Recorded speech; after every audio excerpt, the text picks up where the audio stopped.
let's see, I think I'm on. Get a good view of the Bergen Line Avenue, and that's where you catch the bus when I go to New York City. You catch it right up here. There's a lot of these little private, shuttles that take you to New York all over. I'll talk a little bit about just one verse I read last night, Matthew. I'm commenting a little on Matthew. I'd like you to see the view. That way I can see it too later when I get back. The last part of the chapter I read is when Jesus is with his men and they come to take him. And Jesus says, he makes an interesting statement. He says, I was with you in the temple teaching every day, daily in the temple. But why do you come to take me like I'm a thief? Why do you come and take me like I'm a criminal? You could have got me when I was in the temple. You could have got me every day. There's a specific reason we read about in the Gospels. And the same thing we read about in the book of Acts.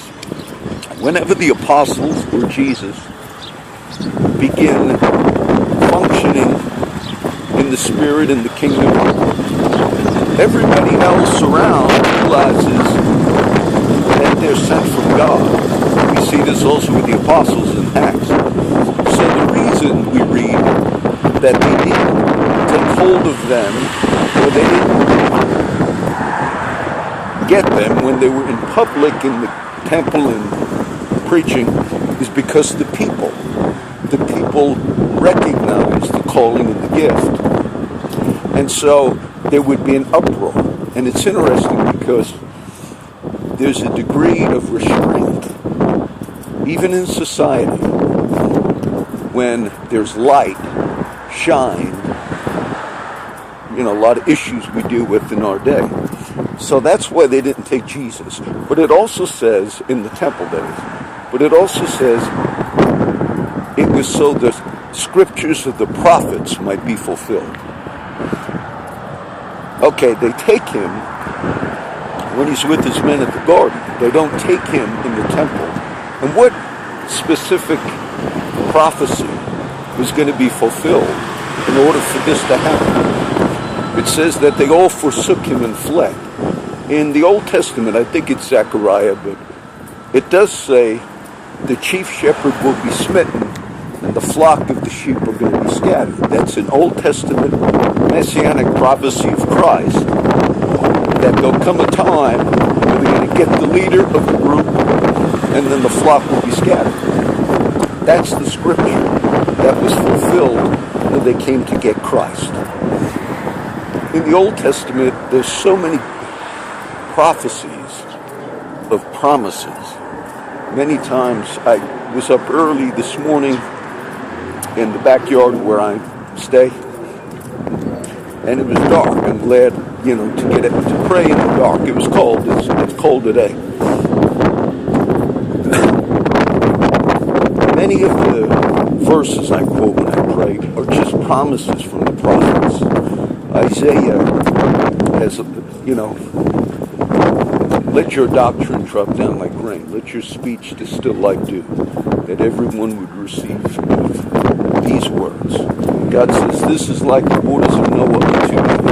As I swore that the waters of Noah would no longer go over the earth, so have I sworn that I will not be brought angry with you or rebuke you. Now these are promises, meaning, how could God make a promise?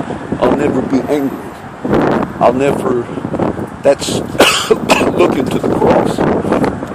Because of the cross, humanity, who's believe, do not experience the anger or wrath of God.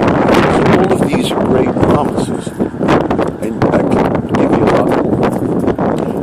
Oftentimes, in order for the promises of God for you to be fulfilled, things have to happen. And in the case of Christ, he'll go to the cross so the promises can be fulfilled. Now in your own situation, the calling and purpose of God that you have on your life, it's where Rick is, by the way. Things have to happen in order for the promises to be fulfilled.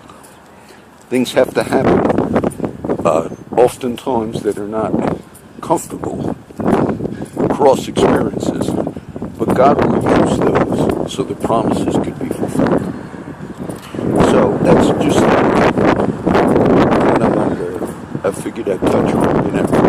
That was the one verse that kind of spoke to me when I was reading it last night.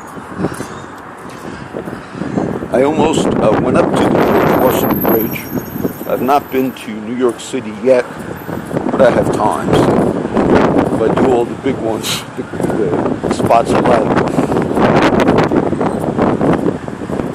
You're looking at the hometown, the view from the top of the hill where I grew up, and then we walk right down that way.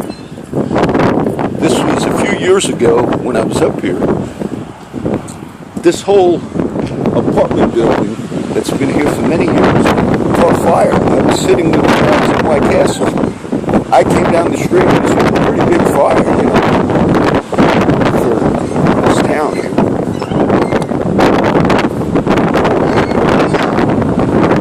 Just get a little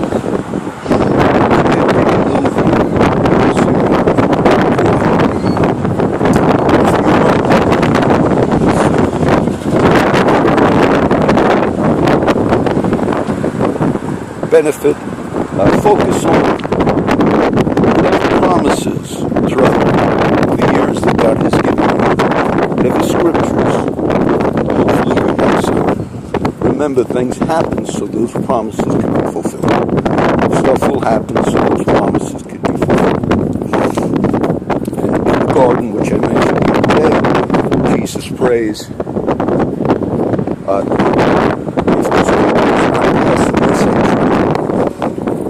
he says, okay, then I'll drink. Will be done. Not my will, but be done. So that's always a barrier for us to fulfill the mission. It's worth taking it. Yesterday, when me and Rick were out yesterday, talked about some of the people that had died, and Rick went to a funeral. It's kind of an interesting story because he's from Venezuela. Let's see. No, I think Peru. His mother came to this country, and I think she was in the restaurant business, but she was successful. And then his mother married an Italian man. That's why Rick was raised in Brooklyn. But Rick's got Peruvian blood and Italian. And he was saying how a lot of his family, he's here, he's got an uncle that lives here, right in the building I actually just showed you. But a lot of his family says, in Peru, you're the only one, you got all nieces and family and relatives here in Peru. But he stayed. I think he's been in this area for 40 years, right? North Bergen and Fairview. He went to a funeral. He was telling me one of the Peruvian friends. And when he was down there, that was here in New Jersey. But they were like talking to him like that. But Rick also said, we all have to die, John. That day's coming. And I do talk to Rick. And you don't always maybe see me preaching on the videos when I'm with them, but they hear, and I do talk to those guys.